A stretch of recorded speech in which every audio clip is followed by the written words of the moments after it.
They say every town has its secrets.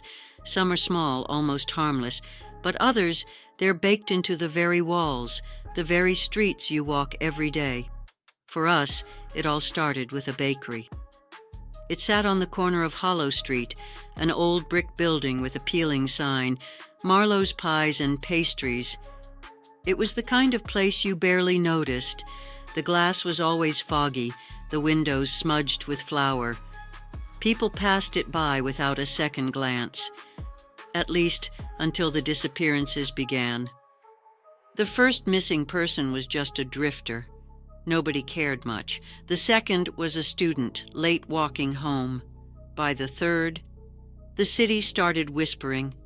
Posters went up on lamp posts. Faces of the missing stared back at you on your way to work. Smiles frozen in photographs, names scrawled underneath, and right around that same time, something curious happened. The bakery suddenly blossomed. I remember walking by one morning and seeing a line outside Marlowe's. That had never happened before. People jostling, smiling, talking about the meat pies. "They're like nothing you've ever tasted," someone said. "So tender, so rich, almost addictive." I went in once, just once. The place smelled warm, comforting, like every childhood memory rolled into one. Marlowe himself was behind the counter, a short man, pale, with a strange smile that never quite reached his eyes. "I bought a pie. Beef," he said. "Only it didn't taste like beef. It was richer, darker. The flavor clung to your tongue in a way you couldn't shake. I finished it before I even made it home, and I told myself I'd never go back.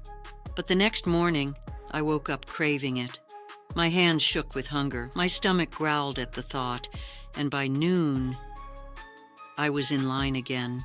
The whispers grew.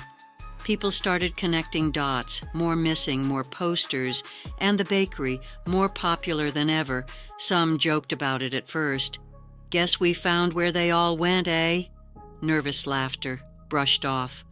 But behind the jokes was something darker, a suspicion people didn't dare say aloud, and yet no one stopped going. The pies were too good.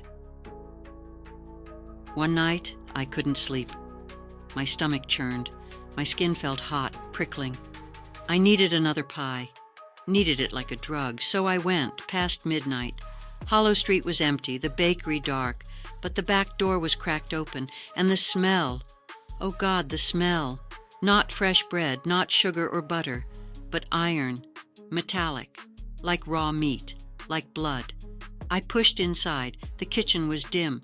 Pots clattered somewhere in the shadows, and on the table, I saw it, a pile of clothes, torn, dirty, a necklace tangled in the fabric.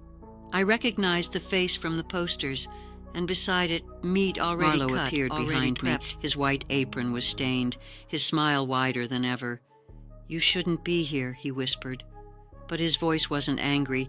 It was gentle, almost kind. "As long as you eat, you're part of it. You already are part of it."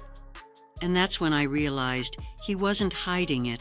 Not really. He didn't need to, because by then, we were addicted. We'd tasted it, and no matter what we suspected, we couldn't stop.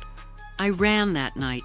I swore I'd never go back, but even now I wake in the dark, my mouth watering, my hands trembling, and sometimes I find myself walking down Hollow Street, past the posters, past the whispers, to the bakery with the foggy windows, where the line still forms every morning, where the pies are always fresh, and where, God help me, I know I'll be back, because once you've tasted it, there's no going back.